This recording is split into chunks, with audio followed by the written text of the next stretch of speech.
Bengal signature फर्जीवाड़े मामले में टीएमसी विधायक कुणाल घोष को सीआईडी का नोटिस। सीआईडी ने कुणाल घोष को पूछताछ के लिए कल पेश होने को कहा। कुणाल घोष से बंगाल विधानसभा फर्जी हस्ताक्षर केस में पूछताछ होगी। जांच के दायरे में कुणाल घोष, सीआईडी की कार्रवाई से राजनीतिक हलचल तेज। अभिषेक बनर्जी के आवास पर पहुंची पुलिस टीम, करीबी सहयोगी सुमित रॉय से जुड़े मामले में हलचल।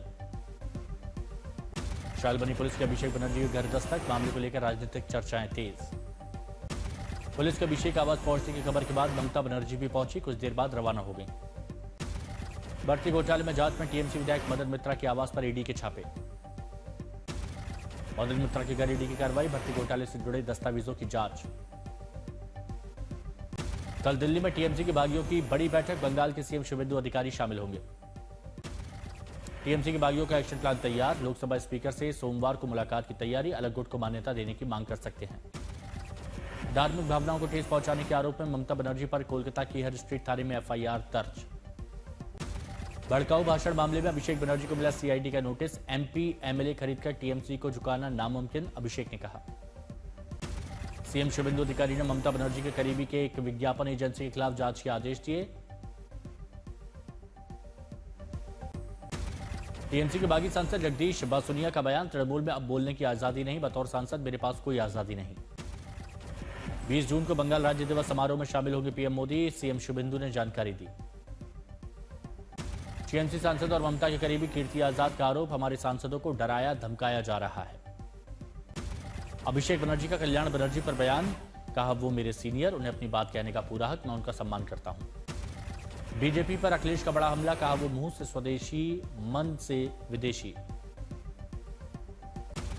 पीएम नरेंद्र मोदी फ्रांस और स्लोवाकिया की आधिकारिक यात्रा पर रवाना, G7 शिखर सम्मेलन में भाग लेंगे। कल पीएम मोदी और मैक्रो की अगुवाई में भारत और फ्रांस के बीच होगी द्विपक्षीय वार्ता, बैठक में दोनों देशों की वैश्विक साझेदारी की समीक्षा भी करेंगे दोनों नेता। नीस में कल भारत इनोवेट्स 2026 समिट का उद्घाटन करेंगे मोदी और मैक्रो। समिट में भारत फ्रांस समेत दुनिया भर के इनोवेशन स्टार्टअप शामिल होंगे। नीस शहर में 14 से 16 जून तक चलेगा Bharat innovates 2026 summit. Bharat innovates 2026 में 120 भारतीय इनोवेटर, 500 से ज्यादा इन्वेस्टर के साथ ग्लोबल सीईओ और इंडस्ट्री लीडर शामिल होंगे। दिल्ली में बिजली हुई महंगी, 1% से 3.5% तक बढ़े दाम, डीईआरसी ने मासिक पीपीएसी चार्ज को दी मंजूरी। 500 यूनिट से अधिक बिजली खपत करने वालों पर बढ़ेगा बिल, जून से उपभोक्ताओं पर असर दिखेगा। डीईआरसी का बड़ा फैसला, बीआरपीएल, बीवाईपीएल और टीपीडीडीएल को अब हर महीने पीपीएसी वसूलने की अनुमति। 200 से 400 यूनिट तक खपत करने वाले उपभोक्ताओं को राहत, सब्सिडी उपभोक्ताओं पर नहीं पड़ेगा असर।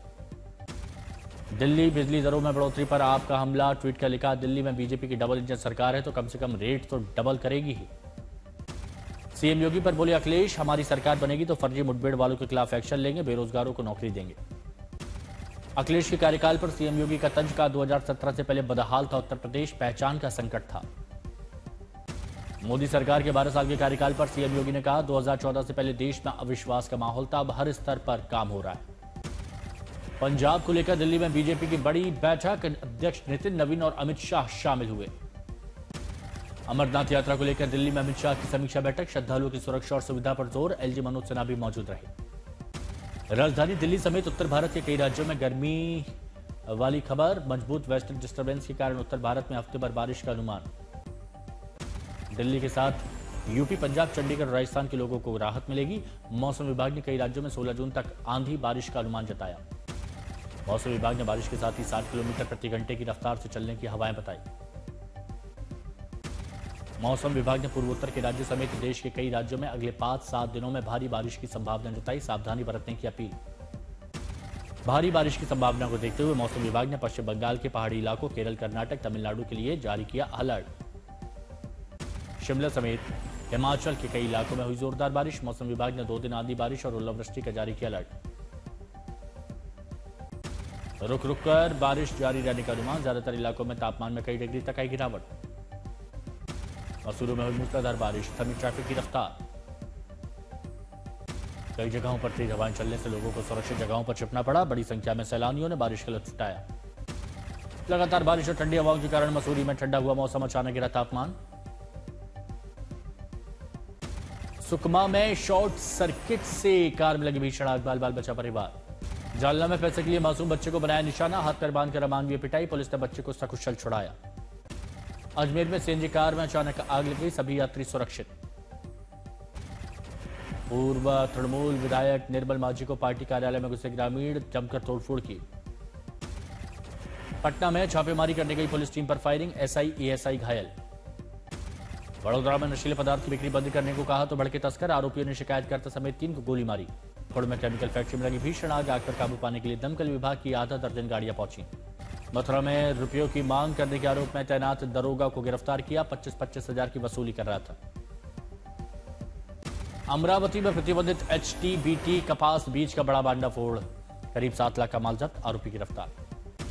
यूपी के बांदा बंडल जेल में एक कैदी ने फांसी लगाकर आत्महत्या की, पॉक्सो के तहत जेल में बंद था। पटना में 2 लड़कियां ज्वेलरी दुकान को लूटने पहुंची, लोगों ने पकड़कर पीट दिया, सीसीटीवी में कैद। बागहा में पति ने पत्नी की गला दबाकर हत्या की, फिर आत्महत्या दिखाने के लिए पेड़ से लटका दिया शव। सुल्तानपुर में गोमती नदी के निर्माणाधीन पुल के बीम में आई दरार, डीएम ने जांच के आदेश दिए, 10 दिन में रिपोर्ट मांगी। अलवर में फाइनेंस कंपनी का रिकवरी एजेंट निकला चोर, इंजन और चेचिस नंबर बदलकर गाड़ियां चोरी की बेचता था। शाहजहांपुर में पकड़ा गया फर्जी ब्रिगेडियर, नकली पिस्टल और आई कार्ड बरामद।